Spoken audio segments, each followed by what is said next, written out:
The incorrect statement regarding conformations of ethane is.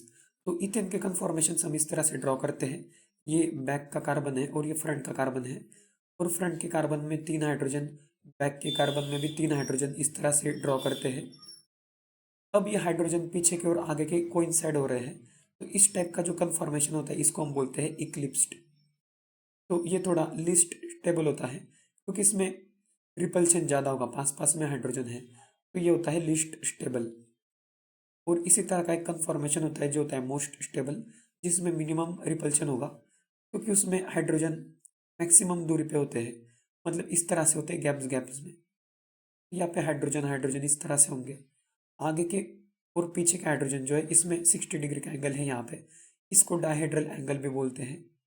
तो ये repulsion कम होने से ये क्या होता है, मोस्ट स्टेबल। और इस टाइप के कन्फॉर्मेशन को हम बोलते हैं स्टैगर्ड। अगर हम ऑप्शन अब देखेंगे, ethane has infinite number of conformation, तो करेक्ट है क्योंकि एंगल कुछ भी हो सकता है, ये 0 डिग्री 1 डिग्री 2 डिग्री 1.5 कुछ भी हो सकता है, तो इनफाइनाइट करेक्ट है ये। सेकंड ऑप्शन में अगर देखेंगे, dihedral angle is 60 degree staggered, तो स्टैगर्ड में 60 डिग्री होता है, ये भी करेक्ट है। थर्ड में है इक्लिप्स जो है वो मोस्ट स्टेबल होता है, ये तो लिस्ट स्टेबल है, ये इनकरेक्ट है।